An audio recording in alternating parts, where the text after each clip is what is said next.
Hello বাচ্চারা, আজ আমরা শুনব টিয়ার সাহসী ছানাটা নামক গল্পটি। শুরু করা যাক তাহলে।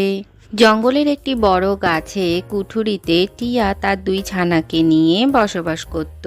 তার দুই ছানা ছিল খুবই সুন্দর। তারা ছিল চুন্নু আর মুন্নু।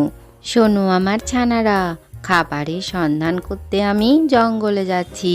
তোমরা কিন্তু বাসার বাইরে একেবারেই যাবে না। ঠিক আছে মা, আমরা বাসার বাইরে যাব না। টিয়া খাবারের সন্ধান করতে জঙ্গলে চলে যায়। বাচ্চারা তখন একাই থাকে বাসায়। চুন্নু মুন্নুর মধ্যে চুন্নু ছিল খুবই সাহসী। সে তার ভাইকে বলতে থাকে, চল ভাই, আমরা বাসার বাইরে গিয়ে একটু বসি। সারাদিনই বাসার মধ্যে তো আর একেবারেই ভালো লাগছে না। না না, মা বাইরে যেতে বারণ করেছে। আমাদের বাইরে যাওয়াটা ঠিক হবে না। তুই চ না, আমরা এক্ষুনি চলে আসব। এই বলে তারা দুজনে মিলে বাসার বাইরে গিয়ে বসে। চুন্নু মুন্নুকে দেখতে পেয়ে ধূর্ত শিয়াল সেখানে এসে হাজির হয়। শিয়াল মনে মনে ভাবতে থাকে কি করে এই দুটো ছানাকে খাওয়া যায়। তখন সে গাছের ওপরে উঠবার জন্য লাফাতে থাকে, কিন্তু গাছ অনেক উঁচু হওয়ায় সে কিছুতেই পৌঁছাতে পারে না। এই ছানারা, তোরা নিচে নেমে আয় বলছি।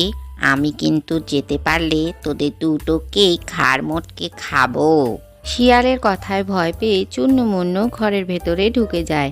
তখনই সেখানে এক ঈগল এসে হাজির হয়। ঈগলকে দেখে শিয়াল তো ফোন দিয়ে এঁটে ফেলে ওই দুটো পাখিকে খাবার জন্য। ঈগলকে সে বলে, শোনো না শিয়াল ভাইয়া, আমি অনেক দিন কিছু খাইনি।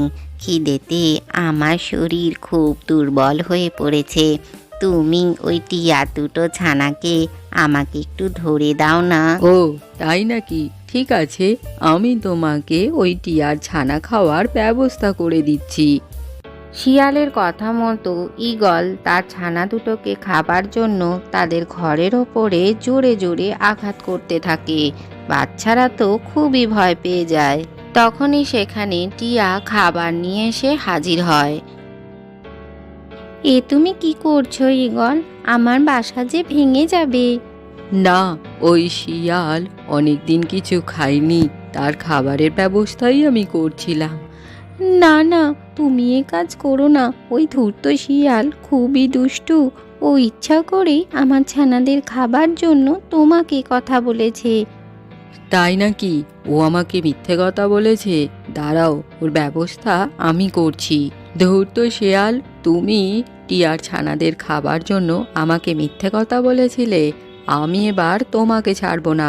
নিজের ভালো চাও তো এখান থেকে একেবারেই চলে যাও। ঈগলের কথা শুনে ভয় পেয়ে ধূর্ত শিয়াল সেখান থেকে পালিয়ে যায়। টিয়া তার দুই ছানাকে নিজের কাছে টেনে নেয়।